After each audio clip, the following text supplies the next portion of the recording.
Il pensait affronter la pire journée de sa vie, mais ce qu'il allait découvrir quelques heures plus tard allait briser quelque chose en lui, puis le reconstruire entièrement. Et si un simple accident pouvait révéler la vraie nature d'un homme puissant? Frank Morrison ne le savait pas encore, mais ce matin-là, son monde allait basculer 2 fois. Il se réveille avec un appel brutal, la voix tendue de son voisin qui tremble presque. « Frank, ton bétail est chez moi. Des dizaines. Ta clôture, elle est détruite. » Un silence lourd tombe. Frank ne répond pas tout de suite. Son regard se fige, son cœur ralentit une fraction de seconde, puis accélère violemment. Quelque chose ne va pas. Il sort en vitesse, monte dans son pick-up, ses mains serrant le volant comme si la pression pouvait empêcher la catastrophe. La route lui semble interminable. Chaque mètre le rapproche d'une vérité qu'il redoute déjà. Et quand il arrive enfin, tout s'écroule. 2 miles de clôture, disparus, déchirés, écrasés. Les poteaux arrachés comme des allumettes, les fils tordus comme si une force aveugle les avait broyés sans réfléchir. Et au loin, ces bêtes, éparpillées, libres, perdues, certaines déjà trop loin. Son souffle se coupe. Cette clôture, il ne voit pas juste du bois et du fil. Il voit 3 étés de travail avec son père. Il voit des mains usées, des silences partagés, des souvenirs gravés dans chaque poteau planté. Et maintenant, tout est à terre. Une question lui traverse l'esprit comme un éclair. Combien va-t-il perdre? Il compte mentalement. 30 têtes, peut-être plus. 400 $ chacune. 12 000 envolées, peut-être définitivement. Et la clôture? 8 000 au minimum. 20 000 $. Disparu. En une seule nuit. Qui peut réparer ça? Qui peut réparer une vie qu'on détruit sans prévenir? Il serre les dents. La colère monte. L'injustice brûle. Et comme si le destin voulait pousser encore plus loin, une voiture arrive déjà chez lui quand il rentre. Un homme descend. Costume léger, sourire nerveux. « Je suis désolé, monsieur Morrison », commence-t-il. Frank ne répond pas. Il fixe. Attend. Chaque seconde devient lourde. L'homme sort un chèque. 3 000 $. 3 000. Le chiffre reste suspendu dans l'air comme une insulte. Frank le regarde, puis relève les yeux. « Vous plaisantez ?» Sa voix est basse, dangereusement calme. 2 miles de clôture détruits, mon bétail dispersé, mon travail, ma vie, et vous me donnez ça? L'homme hésite, recule presque.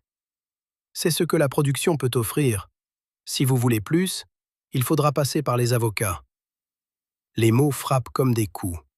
Avocat, temps, délai. Pendant que ses vaches disparaissent, pendant que son travail s'effondre, Frank sent quelque chose en lui se fissurer. Il est à 2 secondes de tout refuser, de tout brûler, de faire de cette histoire une guerre. Mais alors, une voix coupe le moment. « Frank, attends !» Il se retourne. Un homme du coin. Regard sérieux. Pas paniqué. Pas surpris. Étrangement calme. « Viens voir la clôture. Maintenant. » Frank fronce les sourcils. « Je l'ai déjà vu. » L'homme secoue la tête. « Non, pas comme ça. Pas maintenant. » Quelque chose dans son ton arrête Frank net. Une hésitation. Une seconde suspendue. Puis il cède. Il monte dans son pick-up. Le moteur démarre. La tension grimpe. Pourquoi revenir? Qu'est-ce qui a changé? À mesure qu'ils approchent, il aperçoit des silhouettes, des camions, du mouvement. Son cœur ralentit encore une fois. Incompréhension totale. Et puis ils arrivent.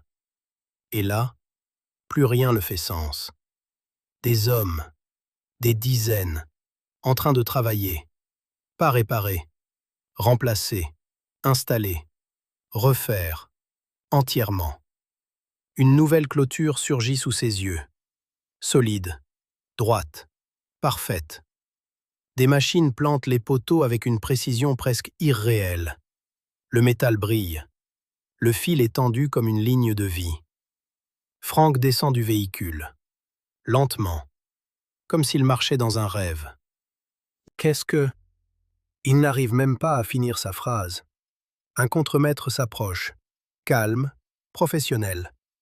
Vous êtes Monsieur Morrison? On remplace toute votre clôture. 2 miles. Fin prévue demain. Le monde s'arrête. Frank cligne des yeux. Une seule question lui brûle les lèvres. Qui a payé ça? L'homme répond sans hésiter. Et ce nom frappe Frank comme un choc silencieux. Clint Eastwood. Le nom reste suspendu dans l'air, et pendant une seconde, personne ne respire. Clint Eastwood. Frank fixe le contremaître comme s'il venait d'entendre quelque chose d'impossible. Répétez. Sa voix tremble à peine. Clint Eastwood. Son comptable nous a appelés hier soir. Urgence absolue. Remplacement complet. Meilleurs matériaux. Chaque mot s'enfonce plus profondément. Frank tourne lentement la tête vers la clôture. Ce n'est pas une réparation, c'est une transformation. Les poteaux en acier s'alignent parfaitement. Le fil neuf brille sous le soleil comme une promesse silencieuse. Ce n'est plus sa vieille clôture. C'est quelque chose de bien plus solide, bien plus cher. Pourquoi? Pourquoi quelqu'un ferait ça? Il n'a rien demandé. Il n'a même pas eu le temps de se battre. Et pourtant, tout est déjà en train d'être réparé. Non, pas réparé. Corrigé. Amplifié. Attendez! Frank se rapproche du contremaître. Juste la clôture du nord? L'homme secoue la tête, presque surpris par la question. Non, monsieur, on remplace aussi la clôture sud. Le silence retombe brutalement. Frank fronce les sourcils. Celle-là n'est même pas abîmée. Oui, on sait. Ordre direct. Tant qu'on est là, on sécurise tout le périmètre. Frank reste immobile. Son cerveau essaie de suivre, mais tout va trop vite. Chaque réponse amène une nouvelle question. Chaque détail dépasse le précédent. Puis le contremaître ajoute, comme si ce n'était rien. Et demain, une autre équipe arrive pour installer un système d'abreuvement automatique. Là, quelque chose casse à l'intérieur. Frank recule d'un pas. Un quoi? Système moderne. Plus besoin de dépendre de l'ancien étang. Alimentation continue, gestion optimisée. C'est aussi demandé par Monsieur Eastwood. Cette fois, Frank ne parle plus. Il regarde le sol, puis la clôture, puis ses mains. Tout ce qu'il pensait perdre est en train d'être remplacé par quelque chose de meilleur, beaucoup mieux. Sa femme, Linda, serre son bras. Il sent ses doigts trembler. Il tourne la tête vers elle et voit ses larmes. Pas de tristesse, pas de colère, quelque chose de plus profond. Un mélange de choc et de soulagement qu'il n'a jamais vu dans ses yeux. Derrière eux, Derek, le producteur, reste figé, complètement dépassé. Je n'étais pas au courant, murmure-t-il. Mais personne ne l'écoute, parce que tout a déjà changé. Frank fait quelques pas, lentement. Il touche un poteau neuf, solide, froid, réel. Ce n'est pas un rêve, c'est en train d'arriver, maintenant. Et soudain, une pensée traverse son esprit comme une lame. Pourquoi lui? Pourquoi faire autant pour une simple erreur? Il n'arrive pas à comprendre. Et c'est précisément ça qui le bouleverse le plus. Bill, l'homme qui l'a amené ici, s'approche et parle doucement, presque comme s'il révélait un secret. Il est venu lui-même cette nuit. Frank relève la tête. Qui? Clint. Il a vu les dégâts. Il n'a rien dit pendant un moment. Puis il a sorti son téléphone. Et tout s'est déclenché. Frank sent son cœur se serrer. Il imagine la scène. Le silence. Le regard posé sur la clôture détruite. Et cette décision. Immédiate. Sans débat. Sans négociation.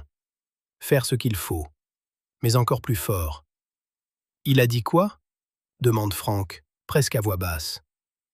Bill hésite une seconde, puis répond.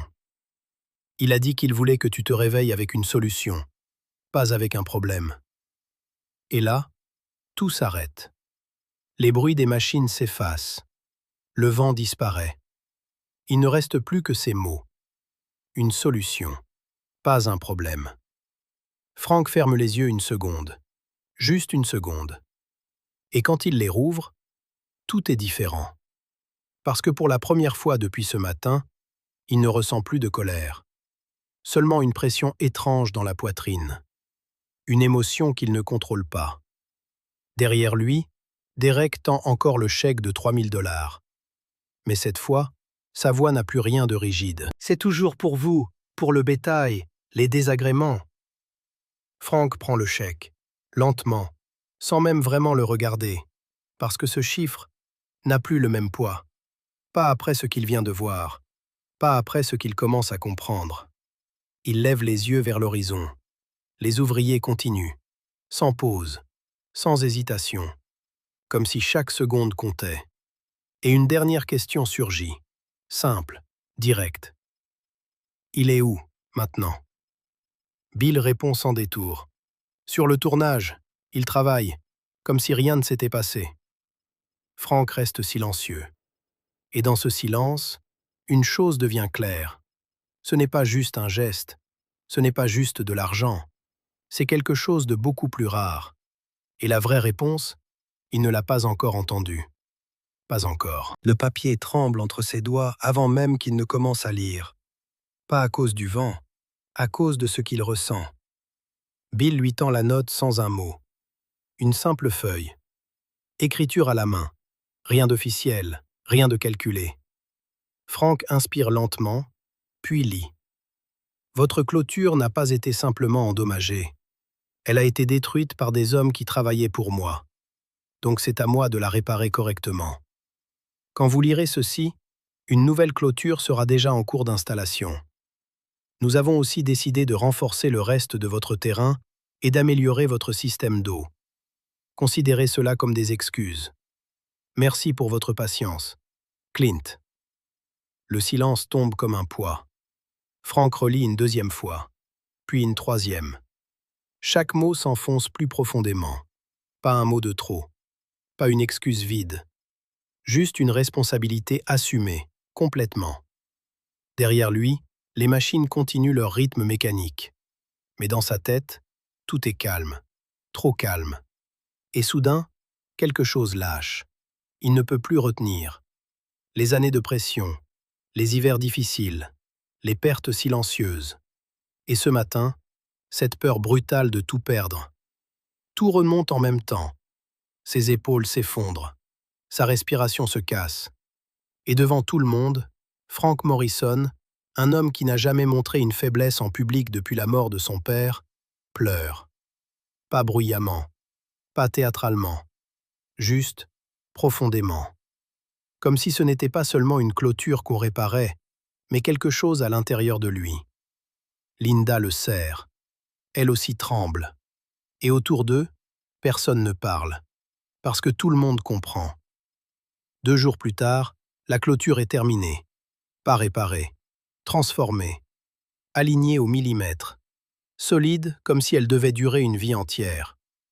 Le système d'eau change complètement la façon dont Frank travaille. Moins de pertes, moins de stress, plus de contrôle. Mais ce n'est pas fini. 3 mois passent. La vie reprend. Presque normalement. Presque. Puis une lettre arrive. Officielle. Frank la pose sur la table. Travis, son fils, la regarde, curieux. « Ouvre-la !» Travis obéit. Il lit. 1 seconde, puis 2. Et soudain, il ne parle plus. Ses yeux s'agrandissent.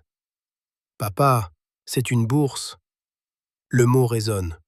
Frank se fige. Une bourse complète, université, logement, tout est payé. Le silence devient électrique. Par qui? Travis avale sa salive et dit ce nom qui, désormais, n'est plus seulement celui d'une star. Clint Eastwood. Frank ne bouge pas. Il comprend. Lentement. Trop lentement pour suivre ce qui se passe vraiment. Ce n'est plus une réparation. Ce n'est plus un geste. C'est une trajectoire entière qui change. Travis part à l'université. Il apprend. Il revient. Et ce même ranch qui avait failli s'effondrer en une nuit, devient l'un des plus efficaces de toute la région.